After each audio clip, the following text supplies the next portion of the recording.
Welcome to all Sufiyan classes. कहते हैं कि मोहब्बत हो या जंग भरपूर होनी चाहिए, मोहब्बत हो या जंग भरपूर होनी चाहिए, और जीत हो या हार मंजूर होनी चाहिए। सो हेलो फ्रेंड, आप सभी का फिर से एक बार स्वागत है सुफियान क्लासेस के यूट्यूब चैनल पर। और दोस्तों, आज के इस वीडियो एपिसोड में हम लोग जानेंगे फंडामेंटल ऑफ इंग्लिश यानी कि बेसिक इंग्लिश ग्रामर। यानी आज हम लोग शुरू करने वाले हैं बेसिक इंग्लिश ग्रामर, जो कि हिंदी माध्यम के विद्यार्थी जितने लोग हैं जिनको अंग्रेजी विषय से डर लगता है, इंग्लिश सब्जेक्ट्स का नाम सुनते ही वे लोग डरने लगते हैं, दूर भागने लगते हैं, तो उन विद्यार्थियों को अब अंग्रेजी का नाम सुनते ही दूर भागने की जरूरत नहीं है और वो लोग भी आसानी से इजी वे में अंग्रेजी सीखेंगे। तो चलिए दोस्तों, समय का जया न करते हुए हम लोग शुरू करते हैं। और अगर आप सभी हमारे चैनल पर नए हैं तो हमारे चैनल को सब्सक्राइब जरूर कर लीजिए तथा बेल आइकन को भी दबा दीजिए, ताकि मैं जो भी वीडियो अपलोड करूं आप सभी के पास जल्द से जल्द पहुंच सके और आप सभी उस वीडियो का लाभ उठा सकें। और एक और बात, आप सभी इस वीडियो को शेयर जरूर करें ताकि आपके फ्रेंड्स भी, आपके दोस्त भी, आपके सगे संबंधी भी इस वीडियो का लाभ उठा सकें और अपने लाइफ में बेहतर कर सकें। तो चलिए दोस्तों, सबसे पहले अब हम लोग शुरू करने वाले हैं कि व्हाट इज ग्रामर, यानी व्हाट इज इंग्लिश ग्रामर। देखिए, ग्रामर तो होता है जैसे कि हिंदी का अपना भी ग्रामर होता है, यानी जितने भी लैंग्वेज होते हैं उन सभी लैंग्वेज का अपना ग्रामर होता है। जैसे कि ग्रामर का हिंदी होता है मेरे दोस्त व्याकरण। क्या होता है ग्रामर का हिंदी? व्याकरण होता है। क्या होता है मेरे दोस्त? ग्रामर का जो हिंदी होता है वह होता है व्याकरण। ठीक है, जैसे कि हिंदी का अपना व्याकरण है, अंग्रेजी का अपना व्याकरण है, कन्नड़ का अपना व्याकरण है, यानी दुनिया में जितनी सारी भाषाएं हैं उन सभी का अपना एक व्याकरण जरूर होता है। तो ठीक उसी प्रकार यदि हम हिंदी पढ़ते हैं तो हिंदी का अपना एक व्याकरण होता है, और हम अंग्रेजी जब सीख रहे हैं तो अंग्रेजी सीखने के लिए भी अपना एक व्याकरण है, जिसे हम लोग व्याकरण को अंग्रेजी में ग्रामर कहते हैं। क्या कहते हैं मेरे दोस्त? व्याकरण को अंग्रेजी में ग्रामर कहते हैं।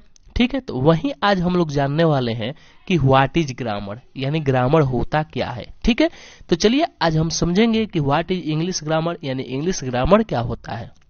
तो देखिए मेरे दोस्त, दिया है कि the subject with which correct writing, reading and speaking is learned is called grammar.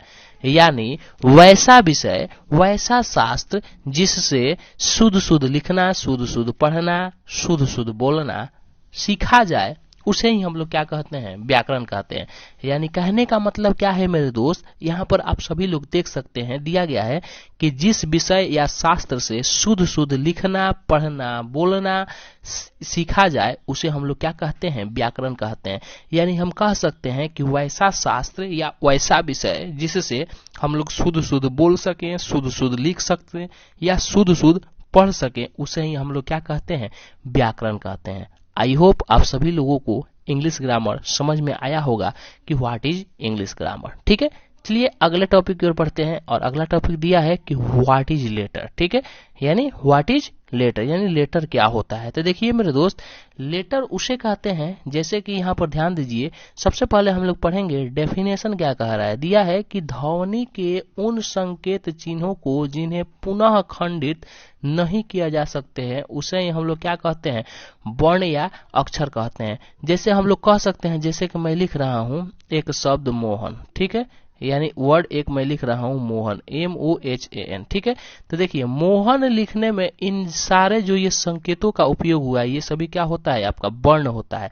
यानी कह रहा है कि ध्वनि के उन संकेत चिन्हों को जिन्हें पुनः खंडित नहीं किया जा सकता है उसे ही हम लोग क्या कहते हैं? वर्ण या अक्षर कहते हैं। यानी वह छोटी से छोटी ध्वनि जिसको खंड या टुकड़ा नहीं किया जा सकता है वही क्या कहलाता है? आपका वर्ण कहलाता है। जैसे कि ABCDEF, ये होता है आपका अंग्रेजी का लेटर्स होता है। ठीक है, तो चलिए अब यहाँ पर हम ध्यान देंगे कि इन अक्षरों का एक निश्चित क्रम होता है, जैसे कि A के बाद B और B के बाद C आदि, यानी और C के बाद D, D के बाद E, E के बाद F, ETC। ठीक है, तो अब हम देखेंगे कि अक्षरों के इस क्रमबद्ध समूह को, अक्षरों के इस क्रमबद्ध समूह को, अक्षरों के इस क्रमबद्ध समूह को हम लोग क्या कहते हैं, वर्णमाला कहते हैं, यानी अल्फाबेट कहते हैं। ठीक है, अल्फाबेट्स कहते हैं, यानी अक्षरों के इस क्रमबद्ध समूह को हम लोग क्या कहते हैं, अल्फाबेट्स कहते हैं।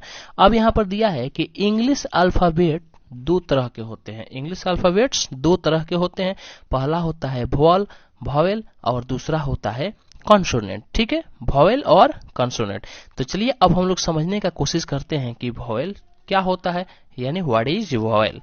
ठीक है, तो यानी जिसका उच्चारण, यानी जिनका उच्चारण स्वतः यानी किसी दूसरे वर्ण की सहायता के बिना होता है, उसे ही हम लोग क्या कहते हैं, वॉवेल कहते हैं। यानी वॉवेल का उच्चारण करने में किसी अन्य वर्ण की सहायता नहीं लेनी पड़ती है, वही आपका क्या कहलाता है, वॉवेल कहलाता है।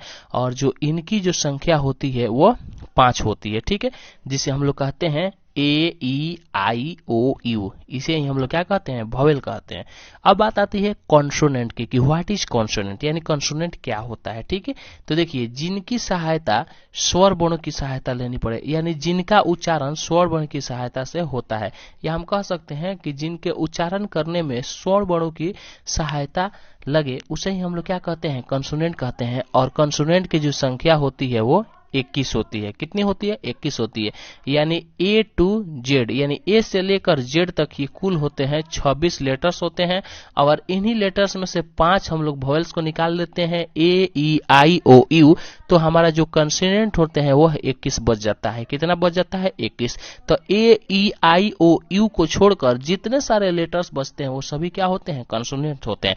और एक और बात यहाँ पर ध्यान दीजिए कि सेमी वॉवेल्स का एक नाम आता है। ठीक है, कौन सा वॉवेल्स का, सेमी वॉवेल्स कहता है। W और Y को हम लोग क्या कहते हैं, सेमी वॉवेल्स कहते हैं। ठीक है, अब यहाँ पर ध्यान देंगे, अगर लिखावट की दृष्टि से यदि हम बात करते हैं कि अक्षर के कितने प्रकार होते हैं, तो देखिए लिखावट की दृष्टि से अक्षर के 2 प्रकार होते हैं, और वह होता है कैपिटल लेटर और स्मॉल लेटर। कौन सा, कैपिटल लेटर और स्मॉल लेटर। ठीक है, यानी बड़ा अक्षर और छोटा अक्षर। ठीक ना।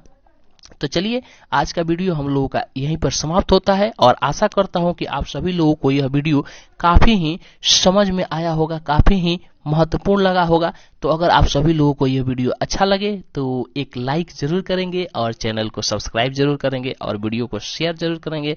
मिलते हैं इसी तरह के एक नए वीडियो के साथ, तब तक के लिए tata bye bye, thank you, thanks for watching my videos.